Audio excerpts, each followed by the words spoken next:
was a Marine and I wanted to protect the Constitution of the United States. And now all of a sudden it doesn't apply to me. That rubs me the wrong way. And secondly, that's my faith. My commitment to God was to give thanks after every game. And nobody should have to worry about being fired for just, being thankful to their Lord. That was Coach Joe Kennedy on the show recently. He's the public high school football coach from Washington State who lost his job after he led a post-game prayer on the field.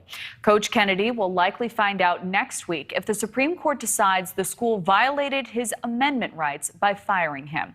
The case has garnered national attention, with Sports Illustrated going so far as to say a win for Coach Kennedy would be an erosion of the separation between church and state. TV personality and ex-Cincinnati Mayor Jerry Springer is now weighing in. In an op-ed, he wrote, quote, "We all have the right to pray, but not on a public school football field." Jerry Springer, host of Judge Jerry, joins us now.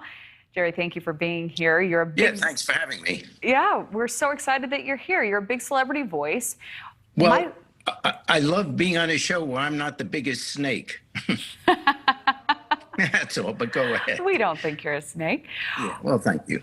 Curious to know, why did you take on this issue? What fuels your passion here? Well, I write a column for the Sarasota Herald, so I just was struck by the fact that the Supreme Court is actually taking up this particular issue. And I personally have nothing wrong with a person praying wherever they want to pray, but we do have the Constitution.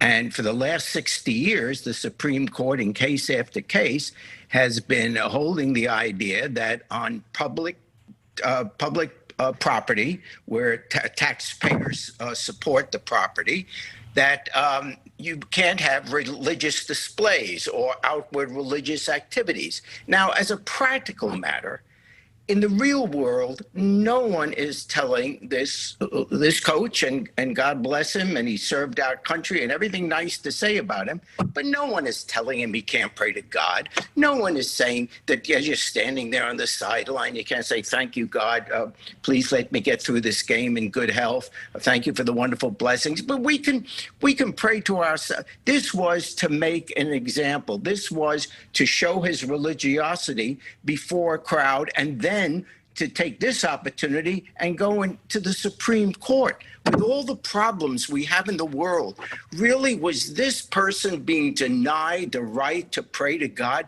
just because he can't do it on the 50-yard line? Let's leave the Hail Marys to the quarterbacks. So we have a montage of the president I'd love to play here if we can. May he raise you up on eagle's wings and bear you on the breath of dawn, make you to shine like the sun, and hold you in the palm of his hand. Good luck. God bless you.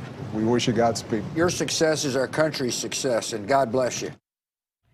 Now, in some of those cases, public grounds, taxpayer-funded public grounds, what is the argument, do you feel, that's strong enough to say this show of prayer shouldn't have happened at a high school football game? Well, just as a practical matter, if you're just saying to someone, "God bless you," may you have God's blessing, well, that's fine. This is what happens is at the end of every game, he goes to the 50-yard line.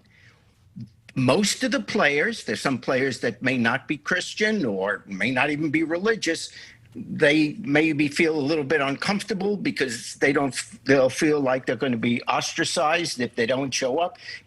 Fans ran in from the crowd. The press ran in to get pictures of this. I mean, this became it wasn't just one man getting down on a knee and thanking God. This was a major demonstration, which is why it made the news, which is why all the reporters were there.